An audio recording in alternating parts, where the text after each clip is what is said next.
Graça e paz, essa é a nossa aula de número 7 e nós estaremos falando ainda sobre a doutrina da salvação, terceira parte. Na primeira parte, eu abordei este fato e falei sobre a necessidade de salvação. Na segunda parte, eu dei continuidade e falei que só há um nome pelo qual importa que sejamos salvos, a saber, Cristo Jesus, Senhor nosso e Salvador nosso. Também abordei as razões pelas quais ele se manifestou e por que precisaríamos ser salvos. Hoje detalharei um pouco mais para que vocês tenham uma melhor compreensão sobre a doutrina da salvação.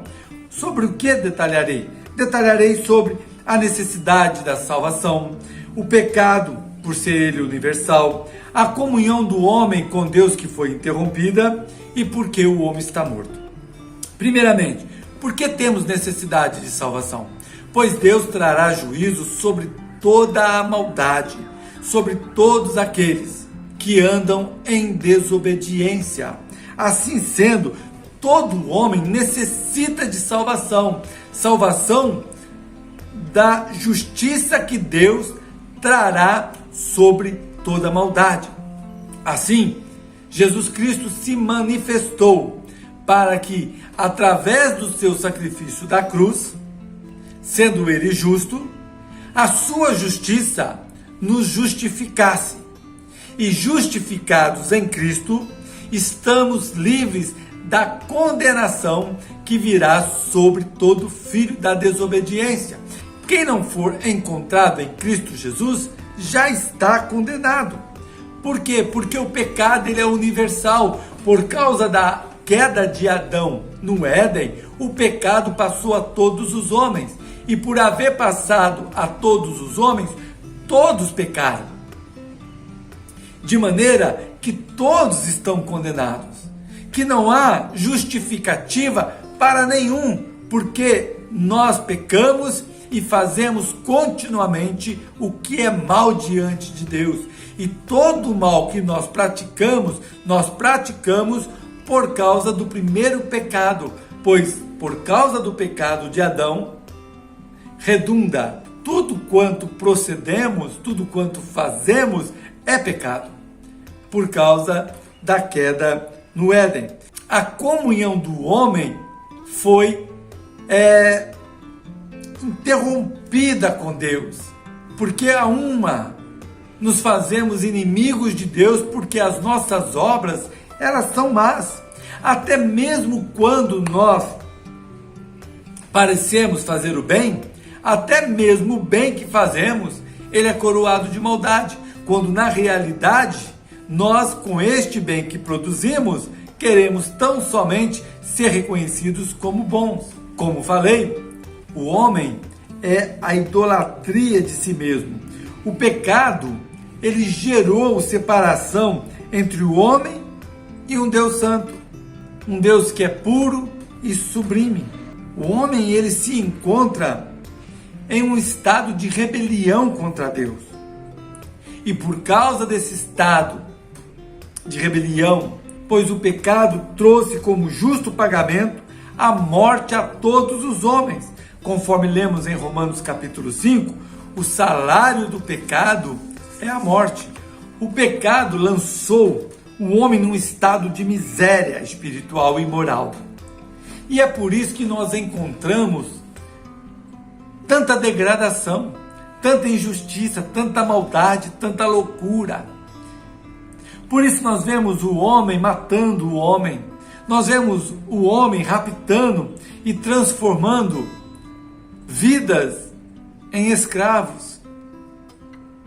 Por isso nós vemos o homem destruindo o seu semelhante e o homem, a favor dele, nada pode fazer. Nós vemos isso no livro de Mateus, capítulo de número 19, versos 25 e 26. Como também nós vemos no livro de Efésios, capítulo de número 2, verso de número 9, aonde nos diz que A nossa salvação não vem pelo nosso intermédio, por aquilo que fazemos. Não vem das nossas obras para que nós não nos gloriemos, mas sim dos méritos do nosso Senhor e Salvador Jesus Cristo.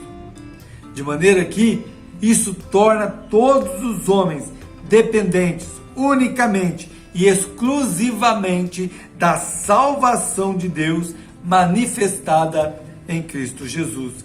Jesus é o único Salvador pelo qual importa que sejamos salvos. Ele é o Salvador prometido, pois quando o homem pecou contra Deus lá no Éden, Deus, na sua justiça, também proveu para o homem a sua salvação, conforme ele nos fala no livro de Gênesis, capítulo de número 3, quando disse ele que da mulher nasceria aquele que pisaria a cabeça da serpente. Podemos dizer que foi a graça de Deus intervindo na queda do homem. Assim sendo, podemos compreender que o homem de si mesmo e por si mesmo nada pode fazer. A Bíblia diz que Jesus veio tal qual dele estava escrito, sendo ele verdadeiramente homem, não obstante sendo ele também verdadeiramente Deus. Todavia, sem pecado, concebido sem pecado, verdadeiramente homem, para que pudesse substituir o homem na morte, e verdadeiramente Deus, para cumprir tudo quanto dele estava escrito.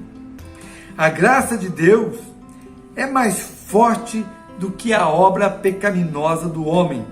A vida é mais forte do que a morte.